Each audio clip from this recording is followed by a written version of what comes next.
Café Jurídico, episodio 120.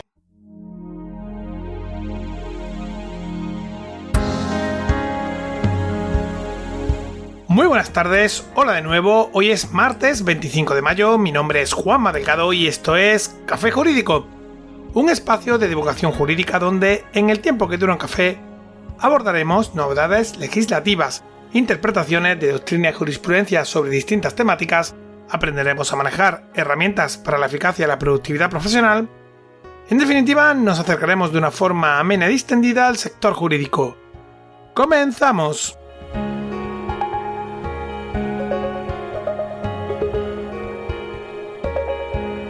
La semana pasada se recibieron avalanchas de inmigrantes en la frontera de Ceuta con Marruecos. En pocos días llegaron más de 8.000 inmigrantes que colapsaron la ciudad. Con independencia de los motivos políticos que subyacen tras la misma, en los que prefieren entrar para evitar un salseo político de dime y direte en los que cada cual seguro que tiene su opinión personal, lo cierto es que esta crisis deja un sinfín de interrogantes y un reto inmediato. ¿Cómo se debe gestionar la recepción repentina de miles de personas, entre ellas menores de edad? ¿Y cuál es la respuesta prevista en nuestro ordenamiento jurídico para este tipo de situaciones? Que básicamente es lo que nos ocupa en un programa como este.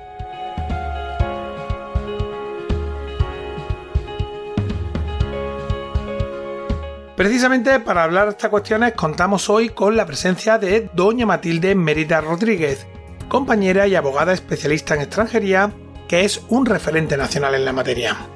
Pero antes, cursosjurídicos.es, el entorno virtual de aprendizaje creado por y para profesionales del sector jurídico, aportando una visión de 360 grados sobre todos los aspectos relativos al ejercicio de este tipo de profesión, con un enfoque práctico y muy orientado a la adquisición de competencias. Y ahora sí, muy buenas tardes Mati, muchas gracias por acompañarnos en el día de hoy. Buenas tardes y muchas gracias a ti por invitarme.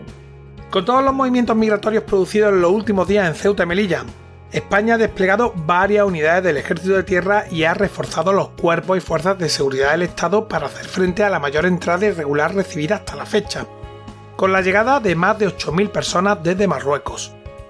Se trata de una cifra récord ya que hasta la fecha la mayor crisis se había producido en Canarias el pasado mes de noviembre de 2020, recibiéndose en sus costas más de 2.000 inmigrantes.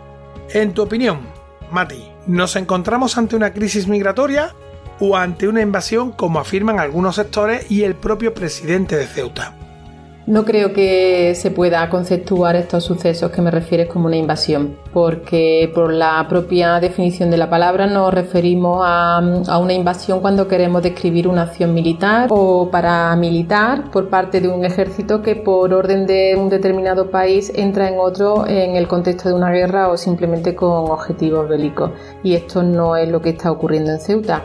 Lo que sí es cierto es que ha habido una entrada masiva de personas que parece que obedece desde un punto de vista político a una dejación por parte del Reino de Marruecos de su obligación de control de sus propias fronteras, algo que a mi juicio no es desde luego nada justificable, sobre todo por las consecuencias tan nefastas y dramáticas que al final provoca, y es que por un lado hay insuficiencia de medios por parte de España de atender a todas las personas que llegan, y por otro por las muertes injustificadas que también suceden tal y como en este caso se han producido.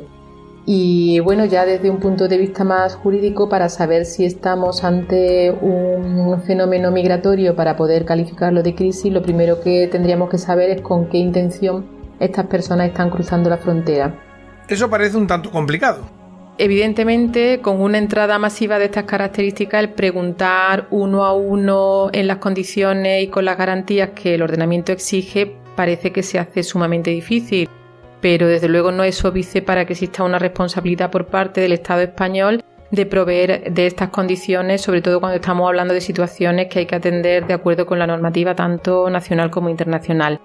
Todo esto es con el objeto de dar un tratamiento a cada una de las situaciones que legalmente está previsto. Si son intentos de entrada con un fin de establecerse en nuestro país, realizándose por puestos que no son fronterizos y no reuniendo los requisitos para ello, mediante los procedimientos de devolución. Si la misma situación se detecta cuando ya están en el territorio español, mediante procedimientos de expulsión, pero si de la entrevista de cada uno de ellos se detecta que estamos ante supuestos de una víctima de trata o se trata de personas demandantes de protección internacional o de un menor de edad no acompañado, se debe poner en funcionamiento los mecanismos legales tanto de carácter nacional como internacional para su protección efectiva, mecanismos que desde luego España está obligada a cumplir. De todas formas, aunque las cifras parece que son impactantes, hay que recordar que hubo un mayor número de entradas, por ejemplo, con la crisis migratoria producida como consecuencia de la guerra de Siria hace 5 años y ni comparable tampoco con la que sucede en otros países del Mediterráneo o la que ocurre diariamente por puestos fronterizos de personas que entran con una intención de estar 3 meses y que después devienen en situación irregular por no regularizar su situación. Según el Ministerio del Interior, ya se han producido miles de devoluciones. En términos prácticos, ¿qué supone esto? Pues como te digo, al no existir medios suficientes para atender adecuadamente a cada uno de los inmigrantes, los cuerpos de seguridad optan por devolver de forma inmediata, es decir, sin el procedimiento establecido al efecto, al extranjero a su país.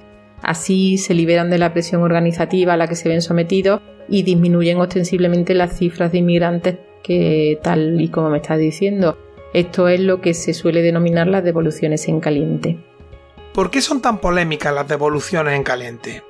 Pues son polémicas básicamente por lo que ya te he explicado, porque no se le da la oportunidad al extranjero o a la extranjera de explicar si vienen huyendo de su país por correr riesgo su vida, si es víctima de trata o si se puede detectar o no que sea un menor de edad. En este sentido, se ha llegado incluso a denunciar a estos cuerpos de seguridad por entender que no han cumplido el procedimiento legalmente establecido. A ver, ¿cuál es el pronunciamiento del Tribunal Europeo de los Derechos Humanos al respecto? Bueno, pues el año pasado, en la sentencia de 13 de febrero del Tribunal Europeo de Derechos Humanos, determinó, cambiando el criterio que había tenido en el año 2017 en el mismo supuesto, como consecuencia del recurso que se interpuso por parte del Reino de España, que no se había vulnerado la prohibición de expulsiones colectivas del artículo 4 del protocolo 4 del Convenio Europeo de Derechos Humanos ni del derecho a poder recurrir la decisión que pudiera vulnerar los derechos reconocidos en este Convenio Europeo de Derechos Humanos. Este tribunal dice que, combinando la circunstancia de encontrarse ante una afluencia de muchas personas y con el hecho de poder realizar una entrada de manera regular, justifica la actuación de estos cuerpos de seguridad.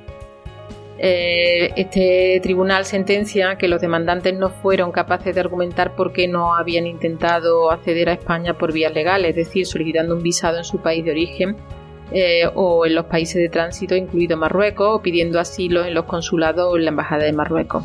Sin embargo, lo cierto es que en la práctica estas opciones son absolutamente inviables. La devolución en caliente no es posible con los menas o menores no acompañados, ¿no? ¿Cuál sería el protocolo para devolver, en su caso, a los menores que han llegado a Ceuta? Bueno, pues como dices, en estos supuestos se da la doble condición de ser menores y ser extranjeros. Por lo tanto, se le va a aplicar tanto la Ley de Protección del Menor como la Ley de Extranjería. De acuerdo con la Ley de Protección Jurídica del Menor, se establece los derechos que están recogidos por la Convención de Naciones Unidas para los Derechos del Niño y que son de aplicación a todos los niños y niñas que se encuentren en territorio español sin distinción de su nacionalidad. Y por parte de la Ley de Extranjería, en concordancia también con estos derechos ya reconocidos, se pone en funcionamiento un protocolo que se inicia cuando la persona localizada es indubitadamente menor de edad, atendiendo ya sea su apariencia física o de acuerdo con la documentación mostrada. El sistema de protección de menores de la comunidad autónoma en la que se encuentre menor es la que va a ofrecer la atención necesaria. Es decir, un menor extranjero, una vez que se ha puesto a disposición de la entidad pública de protección, pasa desde la acogida inmediata o de urgencia a un procedimiento de información previa en el que se investiga la posibilidad o no de su reagrupación familiar en el país de origen, si esta es posible o no, como digo. Y cuando esta es descartada, se abre un expediente administrativo de desamparo y posterior asunción de tutela que normalmente corresponderá a la comunidad autónoma o a la ciudad autónoma, en este caso de Ceuta, que poseen la titularidad de las competencias que afectan a estos supuestos. También cuando esto ocurre, es decir, cuando se acredita la imposibilidad de repatriación del menor y en todo caso transcurridos 9 meses desde que el menor se ha puesto a disposición de los servicios competentes en protección de menores, se procede a otorgarle la autorización de residencia conforme a la ley de extranjería. Una persona que haya accedido de forma irregular al país y consiga permanecer aquí, ¿qué puede hacer para regularizar su situación y poder trabajar y llevar una vida, digamos, más o menos normal?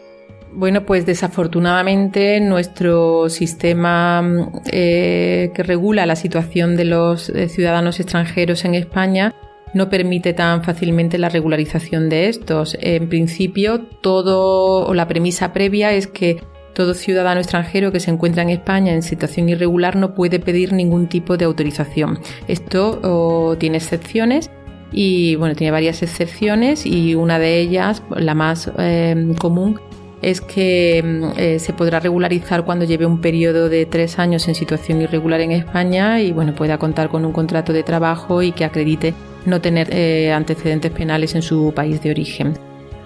Durante este tiempo, irremediablemente, los extranjeros van a permanecer en nuestro país subsistiendo con una economía sumergida que les permita poder hacerse cargo de su manutención y alojamiento. Mati, muchas gracias por habernos acompañado en el día de hoy y dar respuesta a nuestras preguntas. Como siempre que nos acompaña una invitada, te dejo tu momento spam para que digas a nuestros oyentes cómo pueden encontrarte. Bueno, pues yo tengo despacho profesional abierto en Córdoba, soy especialista en extranjería, la mayor parte de los casos que llevo, y me pueden localizar en el número de teléfono 661-754-888.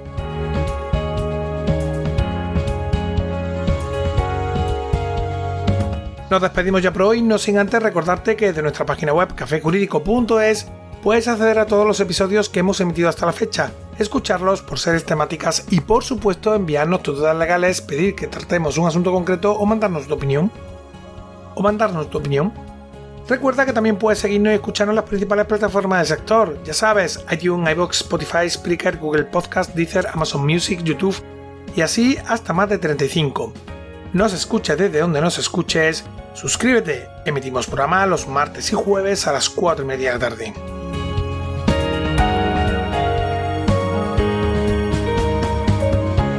Como siempre, toca irse, muchas gracias por tu tiempo, nos vemos el próximo jueves donde, un día más, acompañados de un café, nos acercaremos de una forma amena y distendida a las novedades y cuestiones del sector jurídico. Entre tanto, a cuidarse mucho y adiós.